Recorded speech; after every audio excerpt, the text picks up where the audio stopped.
Hello and welcome to All Things Ayahuasca. My name is Anna Papadakis. I'm a body-centered therapist in Melbourne.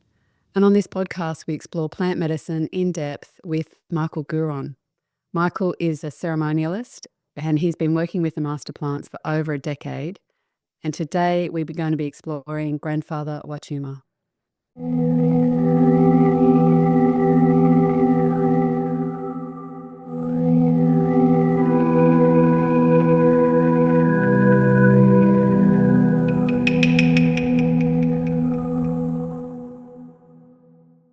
Hey, Anna, how you doing?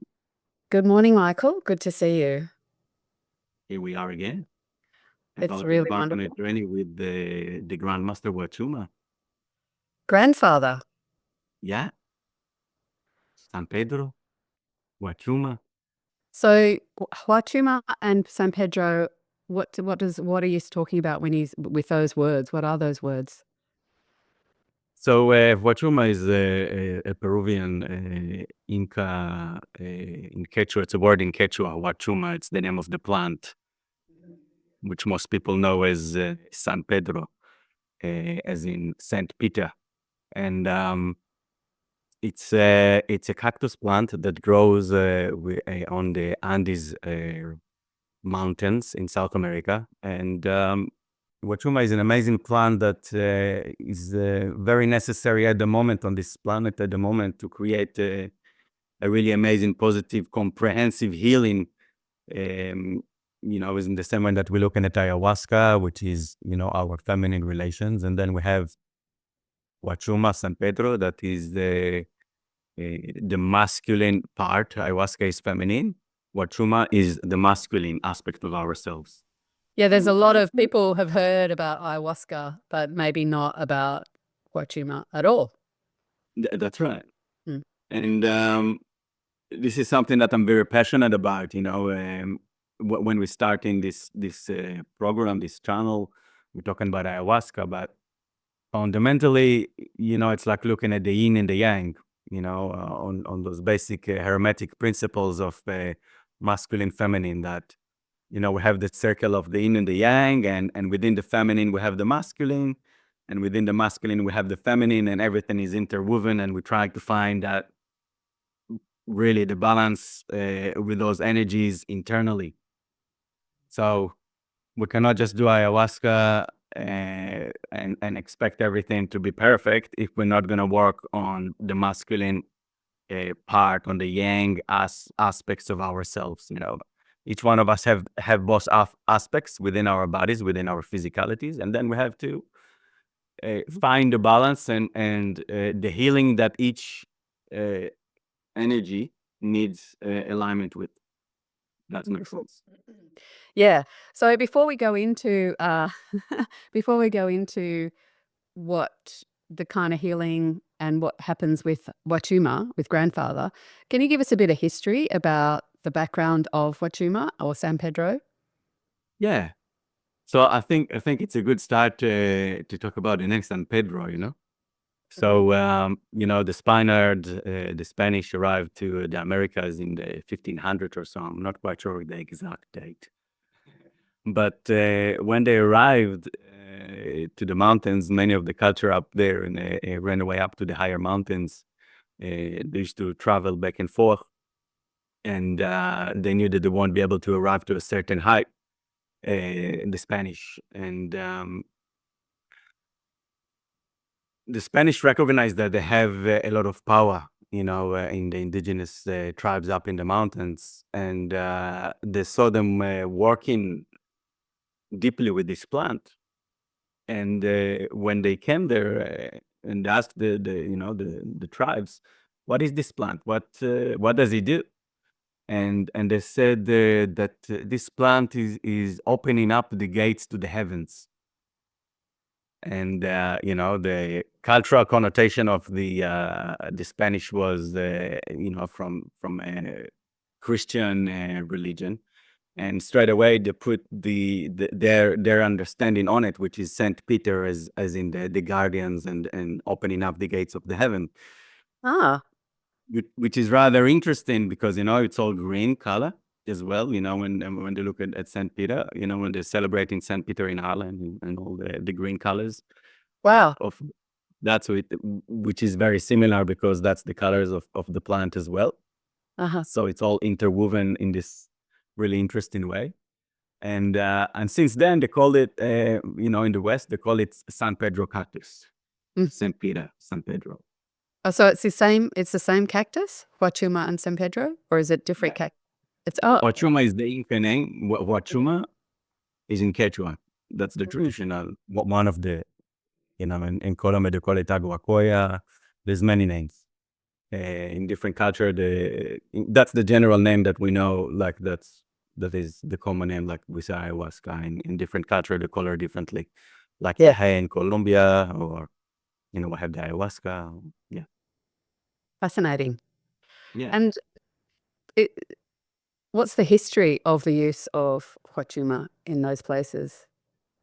So when we look at, for example, ayahuasca, there's no any written history in the jungle. It's all word of mouth.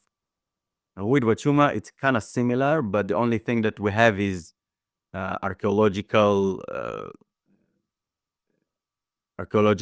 sites where we can see, like in Peru, there is a place that called Chavin.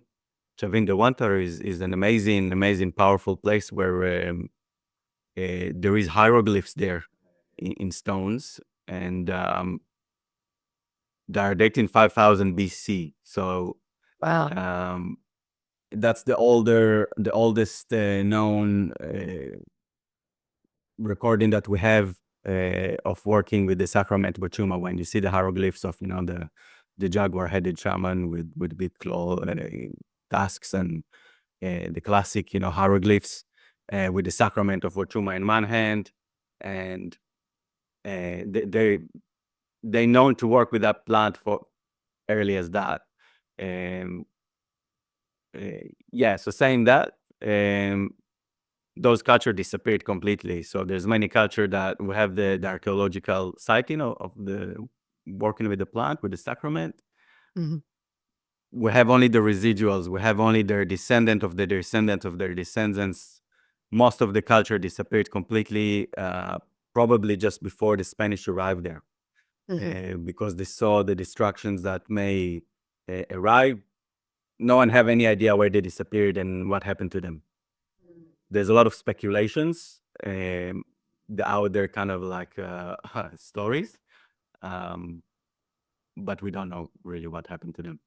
It seems to be a theme in many, many cultures that there are references in those ancient prehistory worlds, or really ancient history, of some kind of plant medicine evidence, across the board in That's right. so many places. It's like part of our lost history that we're rediscovering today, and that some cultures have held, some of those more indigenous cultures have held through their oral traditions, and now in the West we're sort of finding our way to discover them. That's right. Now we know that all these psychoactive plants, they are so natural for our physique, for our biology, and because it's natural, it's not man-made. It's designed perfectly. The moment we look at that deeper connection that we have to our environment, and how the environment creating naturally for us medicines that are perfectly aligned with our biology. This is just amazing to realize that and see how we can work with those plants. Um, yeah, so very fascinating stories. And yes, there's a lot of stories about the mushrooms up in, throughout the whole, pretty much every continent, like Mexico, North America, India, Australia, Europe, Africa, just mushrooms alone. We have the stories with the wortles. That is another amazing master plant that we have in the Mediterranean, a lot in Australia that I'm very passionate about as well. There's a lot of substance there, and amazing teachings that we have, and we can bring that notion of remembering to that process as well. It's what we're doing right now.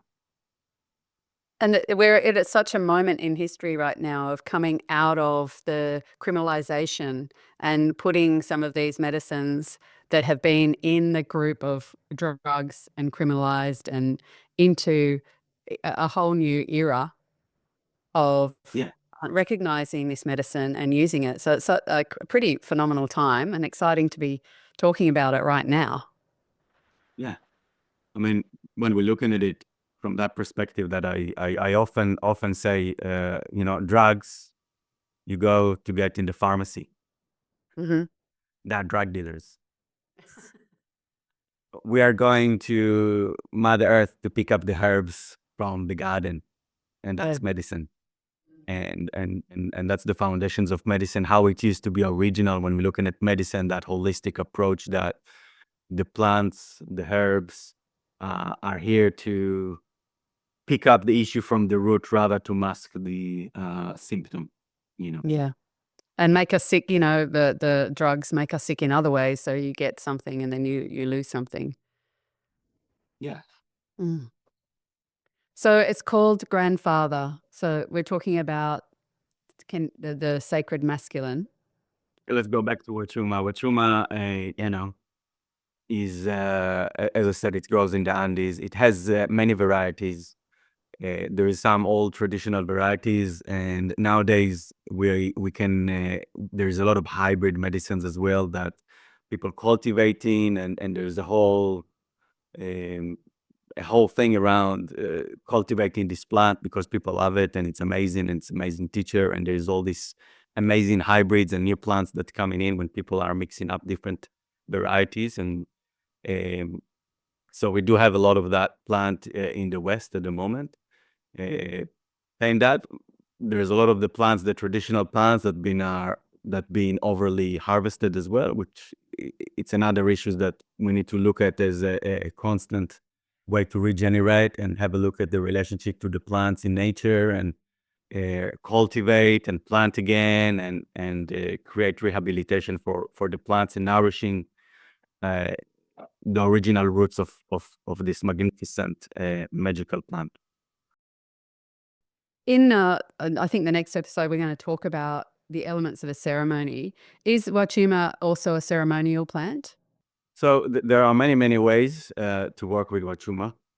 Um, uh, we have the Quero tribes up in the Andes in Peru, and that's go all the way down as well. And there's many types of tribes and communities that work with that plant all the way to Colombia, some places in Chile as well. And many times people going up and connecting with the nature spirit and going up to the mountains. It's a medicine of the mountains, of the great, altitude, white peaks of magnificence, and it teaches us how to connect with those elemental spirits, with the spirits of the mountains. But they call apus. It's a master gigantic spirit. So we're looking at that huge, gigantic, energetic energy that we can create a relationship with, which is really powerful thing that can be done. And it's a long journey. It's lasts around between the 7 to 10 to 12 hours working with Huachuma. Are you saying that it's the spirit of the mountain? Not the Huachuma. Uh-huh. We have the ability utilizing the Huachuma, the San Pedro, to connect deeply to different spirits around us. Mhm. So, just to give you the context, for example, the Queros, it's Quero. If I'm not having a mistake with the spelling because I'm not great with spelling, but the Queros tribes in Peru and Bolivia, they're going all the way down the strip of the Andes. It doesn't really matter the practical borders that countries had in this context. And they're healers, they're shamans. They have like master. They are the master of energies, the master of masters of the energies. They retain this amazing wisdom and knowledge.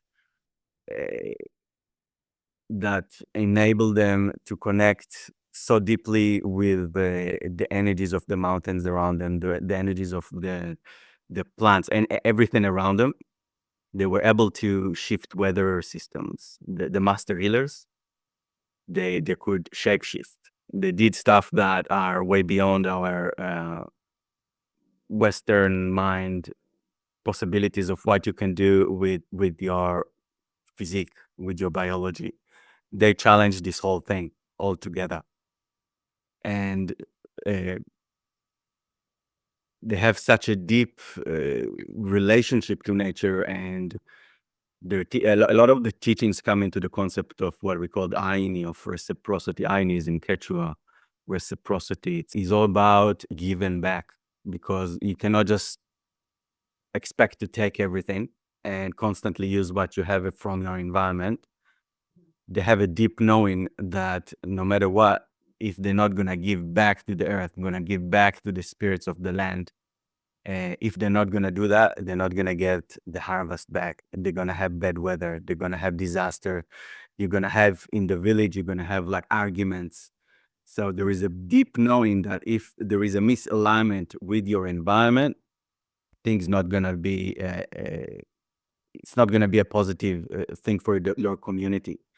So there is a natural thing to constantly give an offering back to things around you, to the spirit of the mountain, to the earth, to the waters, to the fire, and utilizing this, from a Western mind construct kind of thing. It's look a bit, from the disconnected part. Oh, that's weird.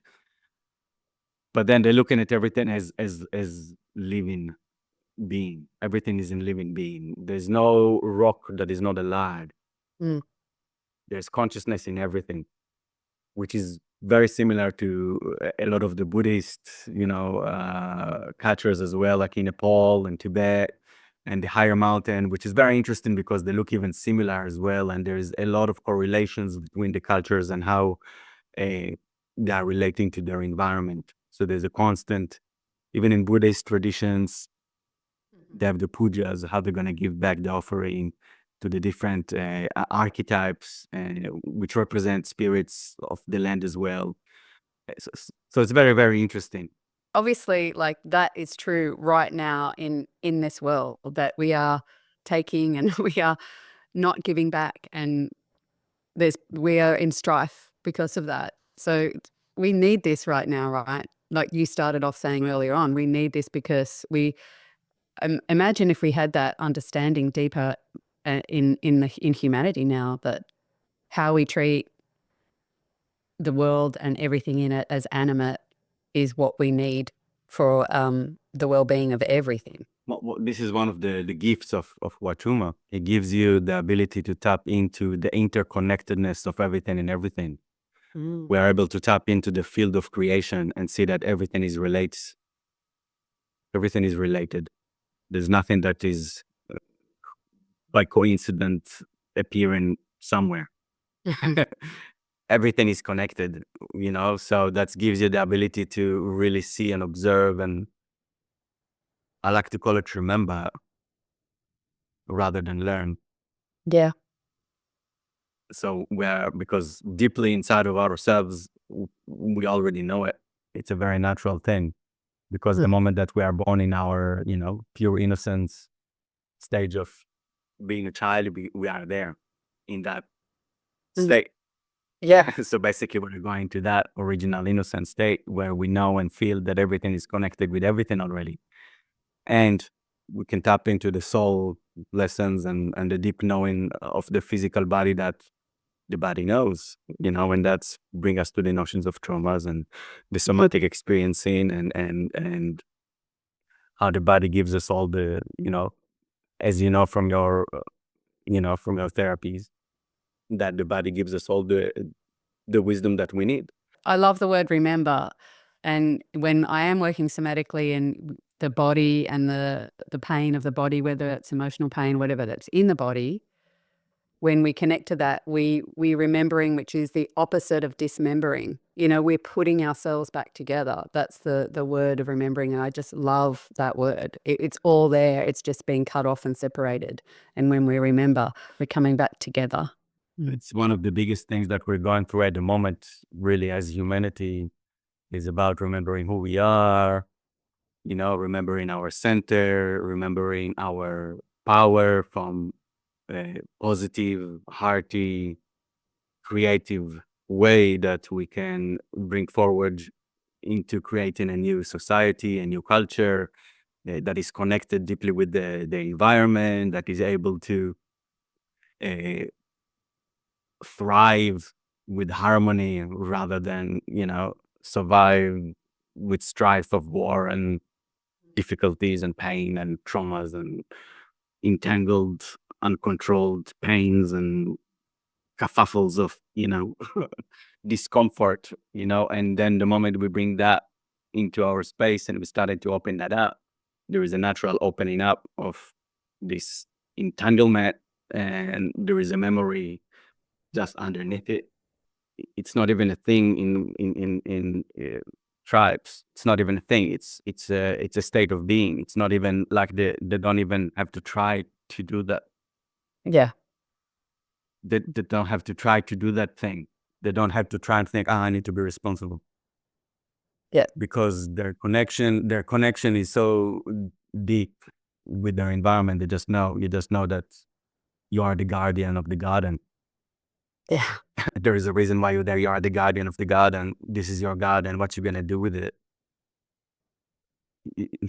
What you're gonna do with it? How I'm gonna cultivate it and make it an awesome space. Mm-hmm. Changing the mindset. Changing the mindset. All right, I'm just deeply connected to this amazing environment right now. We see in the world, the I don't have a problem with capitalism, right? We need to have I do have some problems with it, generally speaking, but when we arrive into a certain stage of, I just need to acquire more and acquire more and acquire more, and we look at Dubai and they have million cars and everything becoming rubbish, and all these riches and overdoing everything. I Overconsumption. mean, Yeah. until where are you gonna go with that? What's the end goal? Where are you gonna feel full with yourself until you're gonna? Well, we're in a crisis because of that. So because we're not giving back enough. So we're in a crisis, environmental crisis. Environmental, socio-political. We have, everything is promote. Everything they promote right now. That is going out and people becoming, millionaires from porn, from promoting their bodies, from utilizing other people, from theft, from selling, from what is selling? Selling is manipulating people. I'm gonna manipulate people so I can get some more, and I'm gonna make I'm emotionally manipulating people, so I'm gonna take something from them. And then I'm gonna make them want something. Yeah, but if we get back to that responsibility piece of, if you remember, with the medicine, it's not like now I have to go home and try and make myself responsible. You do remember your responsibility. Like, this medicine works in that remembering thing. So you come back more into a natural being of responsible rather than an effort. The feeling of responsibility is remembered and put back together again from the medicine. Is that right? Yeah, Mm-hmm. it's a state of being. It's Yeah, a state of being. Fundamentally, it's a state of being. It's like you can't forget kind of thing. that's You right. just forget. It's not about willpower. Remember something Yeah. that I know you can't put it aside and just I know I forgot it. It's not there anymore, and I'm gonna keep doing what I'm doing. Deeply inside yourself, you're gonna be, you're gonna know the truth. Yes. So let's bring us to the notion of truth. The truth is there all the time, and you know it. You can ignore it for as long as you want, but the truth is there for you to see it, to look at. Yeah. So that uncovering of what's in the way of the truth is part of what happens in ceremony. Is it a psychedelic? Yeah, it's a psychoactive plant. It's very, very different. The active molecule is masculine, which is masculine, Oh yeah, mescaline, yes. masculine, and natural masculine. Some people do it in a drug form. We do it in a medicine form, and it's very different effect to the grandmother ayahuasca medicine, where we have the DMT, the dimethyltryptamine part that create all this amazing visual that works through our brain. That has a completely different effect. Uh, Generally speaking, it's a bit less visual, and you can see things differently, but there is like waves of colors and a general spectrum that you can see through. It's depend on the strands of the plants as well. You could go fairly deep and experience quite strong visuals as well. Saying that, as we are usually saying, the visuals are visuals. It's an expression of the deep psyche, unless it's a specific thing. We just take them as an aspect of our psyche rather than a literal uh, message. So most of the time it's symbolic, it's literal, and most of the time San Pedro, Huachuma, it will mirror things for you in general. So it works in a different way. In the same way that we have the ayahuasca, we're lying down, we're relaxing all together, we're allowing the medicine to come to us. We need to quiet our mind, and then she comes up, and she's able to enter and do her work. Huachuma is a bit different. With Huachuma, we have to approach him. We need to ask him. It's a stepping forward action because it's masculine. So Huachuma will address all the masculine relations that we have generally in our lives. So what are masculine relations, or what is it? So it's our ability to create boundaries. So this is my space. This is your space. Yep. You just cross the boundaries here. This is my personal space, and I didn't like that. You crossed the boundary. That's my boundary here. So that's one thing. So boundaries give us the ability to create structures and organize things. What we want to create in the world, how I'm going to create it. So my step actions towards where I'm going to get into my life, it's giving me the direction. So I'm going all the way there. I want to go there. How do I want to go there? First of all, I know that my heart tells me that. So it's not a head medicine, it's a heart medicine. There's less things happening in the head, generally speaking. And it's about us tapping into our heart and really feeling what my heart tells me. It's about the directions, and it gives us immense simplicity. It's immense amount of clarity and clarity. Sorry, immense amount of clarity when we're tapping into our heart, because there's no confusions. There's no maybe. There's no what if. There's no I don't know. I'm afraid. There's none of those things. So in the presence of the heart, it's very cool. It's very simple. So it's either yes or no. Yep. It's a yes, no question. There's no, ask a question, tune into your heart, yes or no. That's it. That's it. Nothing else. If you don't need to go there, turn around, go the other way. Go the other way. That's it. Yep.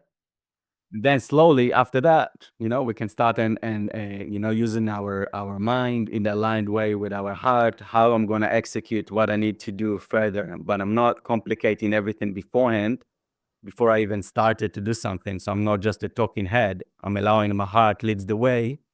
I know I need to go to that direction. And then slowly I'm creating with my mind, all right, what's the most rational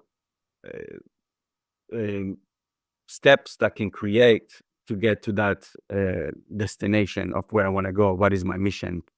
Mhm. So Huachuma is amazing for those kind of, bring us back to our purpose, what we need to do, how we're gonna create things in the world, my giving back, being of service, and yeah.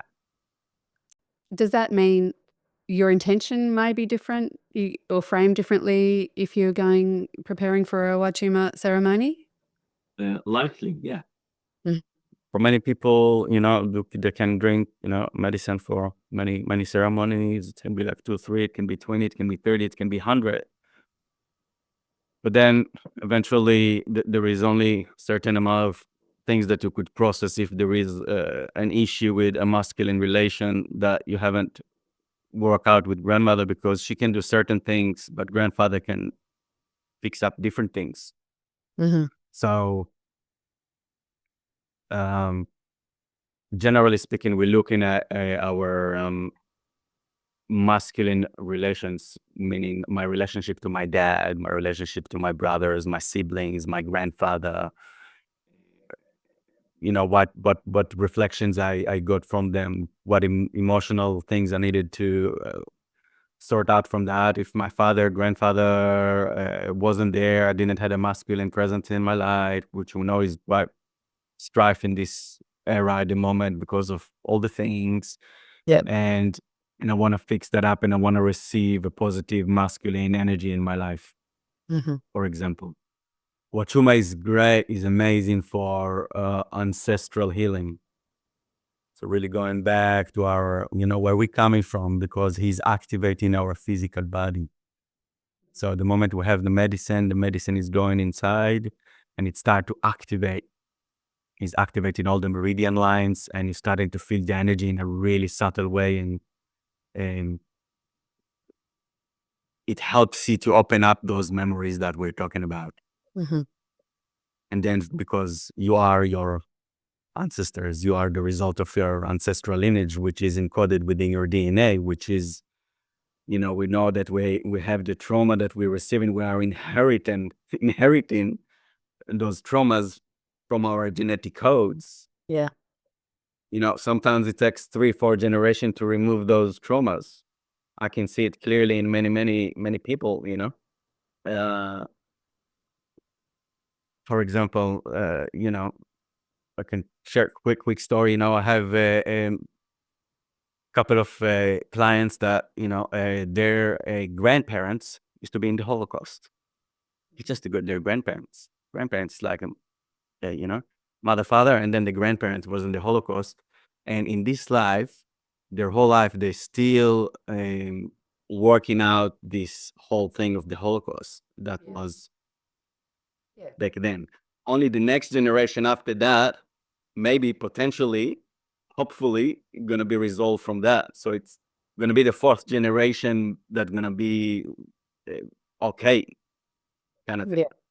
Yeah. So we are undoing this really deep, genetic healing Yeah. for our physical body by doing so. So we're going deep inside. It's a whole chapter talking about ancestral healing and the different ways and pathways that we can tap into, not only with the Huachuma, with ayahuasca as well. Huachuma have a really great capacity to do so. Yeah, but if you have an intention about help me with my father, then if it's an ancestral thing, the medicine addresses the trauma where it is. So is that right? Does that make sense? If it's in the surface and you're ready to deal with it, yeah. Like it's very similar with most medicine. The moment that you arrive to a space with your healing capacity and that layer is in the surface, I'm ready to deal with that. I can see the impact of my grandfather that used to suffer from 1, 2, 3, from Second World War. He was, doing whatever. He had tons of trauma. He came back because of his trauma. My father was suffering from, neglect father and inability to be emotional because of the trauma of the father that had PTSD. And now I'm here that didn't had a father figure in my life, and I'm trying to sort out my issue at the moment. and I'm opening up and realizing, all right, so that's what it means to have a father figure in my life, because I'm fathering myself while I'm experiencing the journey, and I see what does it mean to be a father, for example. Yeah. Is there purging with grandfather? Definitely purgative. It will be less of the physical stuff. There's a lot of energy. In some cases, yes, you do have stuff coming out. It's depend on the it's depend on the night. But yeah, very, very, very strong. If you are able to tap into those spaces, you will release a lot of energy that is not belonging to your biology. Mm-hmm. Mm-hmm. And what about integration? Is it similar? Yes and no. In the same way, I always like to refer to the fact that in the same way that men and women are so different, but yet we are still human somehow. An integration with a grandfather could be at sometimes much more felt, let's put it that way. And the response from the field, from your environment, will be a bit stronger. What do you mean by felt? What do you mean felt? Well, with ayahuasca, for example, when we have an integration, a lot of it is inwards, and we will receive a lot of the teachings from the dream, from our own internal reflections inside ourselves, and it's fairly gentle if you compare it to grandfather. Uh, but masculine energy is going outside, which means your energetic field will create ripples in your environment. So there is ripples that rippling through, and you are interacting differently with your field, with your relations, which will create a ripple back. So the ripple back is more physical. So you may receive a little bit more of a feedback from your reality, if your words or your actions need reflecting back. It's a lot about the reflection. So he will reflect back at you where you're at. You have like an intense relationship with a person. There's something that needs to be expressed there because of the ceremony brought everything out.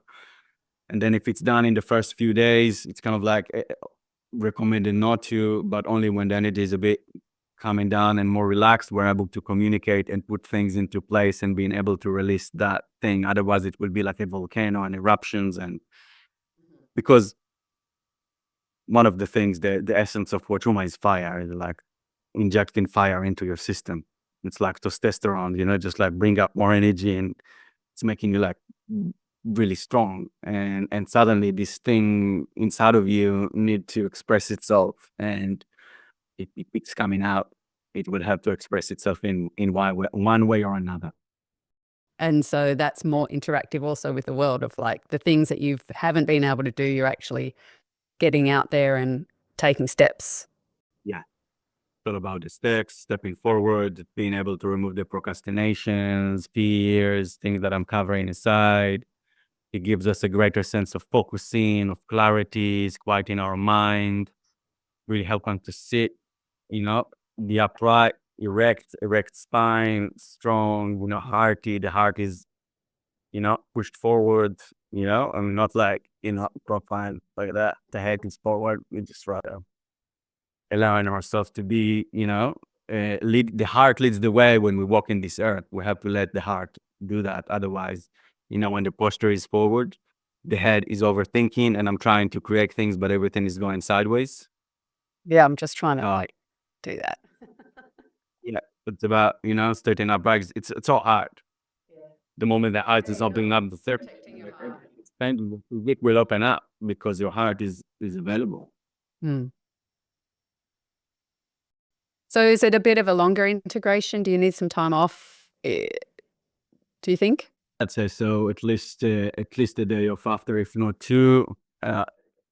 After that, you could do things. Obviously, just the matter of really resting and not sleeping for a while. You can do whatever you need to do. It's just about holding your emotions in check, and then holding your energy in check. Regulate, properly if something comes up. Because things comes up and things gonna keep floats up to the surface. So it's about you noticing, being mindful. I'm being triggered right now. There's things coming up. I need to stop. So it's about noticing, being able to stop when I need to stop, even if, it's dependent on the traumas, of course. And yes, very individualistic in where you're at as a person, and all, those things. I think you're optimistic with your 1 or 2 days. I feel if you can have a little bit more time than that. I'm talking about the immediate things. Generally, it's minimum 2 weeks to 3 weeks. Integration could last 2 years. With Huachuma, it's depend on the connotation. I was talking about the immediate physical thing when I can start and do things and partner in the world properly and all that. Generally speaking, we want to have it's a minimum 2 weeks of really holding on and holding the frequencies. It can be 3 weeks, it can be a month, easy.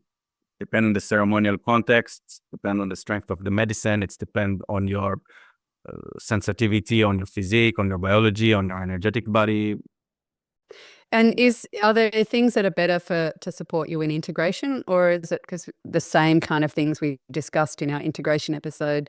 Are there other things that are more helpful for grandfather integration? Pretty similar, generally speaking. We just want to take a bit more space within ourselves. We want to have don't want to have a big conversation straight up. We want to need to allow the energy to settle down.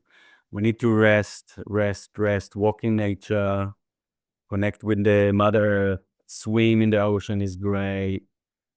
Clean food, no weed, no alcohol, no harsh environment like pubs, parties, yada, yada, yada. Less coffee as well because it's stimulant. So you want to really soothing, relaxing chamomile tea, valerian tea, things that are soothing the nervous system, less stimulation. If you could exert energy as well, like exercise is great, just to let it out. It's really good. And how does it interplay with grandmother? Do they interact with each other? Yeah. So yeah, they definitely can continue on each other. So people can work with ayahuasca for a couple good years, and she can do as much as she can do. And then eventually we have to work on our masculine relations. And what does that mean is that only Huachuma can sort that out, or different therapies, or whatever you need to do that will sort that part within yourself. So after you sorting that issue out, you could go back to grandmother, and grandmother will be able to continue and deepen the journey within yourself because he sorted that issue out. Up until that, she won't be able to get you anywhere. It's not going to make much sense if you're not sorting out that specific issue. So yes, and vice versa. So And is that something you help people figure out? Can you help people recognize that, hey, I think you're needing this now, or this will be more appropriate for you? for me, it's very clear. I can see the misalignment very clearly. If I see there's oftentimes people wants to drink grandmother, but it's really that they need grandfather, and grandfather is the one that is really calling them, but because they don't know that's the medicine that will call and will be the most beneficial for them, really. Um, yeah, so it's about explaining and looking at the relations and the nature of the intention, what you wish to work on, and and from that I can tell, all right, look, that will be the most appropriate medicine for you, that would give you the most. Saying that, grandmother is a great entry point. It's a good beginning. It's a good start. Sometimes grandfather, it's depend on the characters as well, and it's very individualistic. But grandfather can be quite prickly for the feminine bodies, because the feminine physique is very different than the masculine physique, obviously. But it can be quite harsh and hard on that. So it's a good entry to start with grandmother, get to know the medicine very well, and then you can slowly tap into grandfather medicine and work on those issues. It seems to be that there's more grandmother, or is that wrong? It's a good question. For me personally, I'm going with the flow of whatever present, and I'm tapping into what is required of me and what's need to be done, energetically speaking. So that's how I'm working. I'm just listening to whatever the plant's telling me to do, and I'm offering that when the time is right for whatever present. Generally speaking, grandfather medicine is much more uh, demanding. It's hard work. You have to plow through. It's not an easy gig. It's not for every session. You really feel it in your physique, and you need a lot of time to integrate. So it's not a consistent team to do it all the time. And ayahuasca is much more gentle and welcoming like that you can do a bit more work, and it's a bit easier. And I've got this question. I think it's a question that's there. When you say the plants are telling you, you receive that, how you're spoken to. That's a big question. Too big? I can go there. Or maybe if you can talk a bit more generally. Basically, it's a good question. Basically, it's not just in ceremony.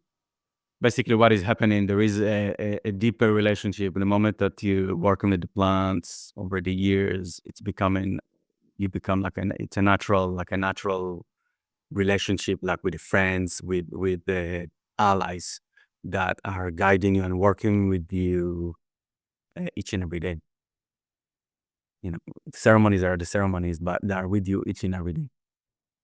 And uh, with your spiritual development, with your ability to discern, with your ability to tap into subtle energies, eventually it's going to become clear as a day when a message comes through to you, through your mind, through your telepathic mind. It's like channeling. Mm-hmm. For me personally, every person have their own thing. They got their own way. They got their own way of comprehending information. Some people can hear, some people can see, some people just know. I'm just in my heart. I'm less visual as a person, and I receive the messages straight away, and it's just like a straight knowing.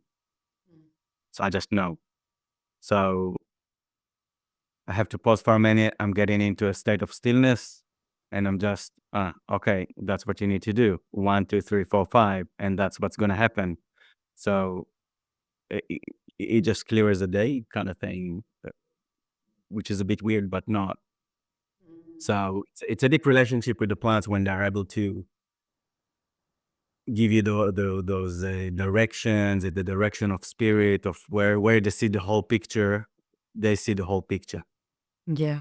and I'm being guided by them. So why we're having this conversation is because of the plants, right? Because they wanted to present themselves in this way. So it's almost like us them expressing themselves through me right now. I'm a vessel. I'm here. Yes, I have my persona.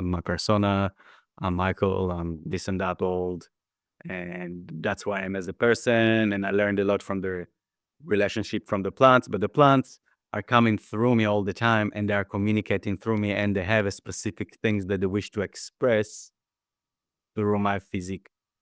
It's a bit woo-woo and it's a bit out there, but that's how I'm experiencing it at the moment in my life at this time. It's like you say, it might be something that you know rationally in day-to-day life, but when you hear it, you know it. You know it.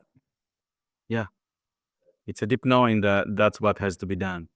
It's, when the spirit of the plant starting to call you to come to a ceremony, you just know. There's a deep knowing that, yeah, I feel that right now. Mm-hmm. The spirit is coming through. I have to go whether I want it or not. It will come to me. And a week later, you get a call or an email or something is happening. And a month later, you're somewhere. Yeah. One of the things that he's really passionate about and he really love and is really we're looking at Huachuma in general. He's very, very lovely. He's like an old man. He's the energy of an old man. He's really kind. He's very loving. When needs be, he will be a bit of prickly. It will be a bit harsh. It would be a bit stern. But everything he does is from his deep, deep love and deep, deep connection to us humans. everything he want to do, he want to bring us, and he's like fathering us. He want to bring us to a state of comfort, so that we may be able to be comfortable with our physical body, that we'll be able to really relax into our being. And he wants to be respected. He want to be honored. He want to be seen. He want to be heard. Oftentimes in different ceremonies, and people do it recreationally. They do it in parties, festivals, they're taking the thing, they're drinking, but they don't hear his voice. And that's one of the things that he's really, they feel, they have feelings, they have emotions, and it's one of those things that he really don't appreciate, and it's really making sad, the lack of respect and the lack of honoring from humans. Not all of them, obviously, but this is one of the things that really he wants to share. Mhm. Well, thank you for joining us, everybody. I really enjoyed our conversation about grandfather today, Michael. Requests for episode topics or questions, please put them in the comments below. You can access information about Michael's work in the links in the notes. And next time we're talking about the elements of ceremony. I look forward to seeing you then.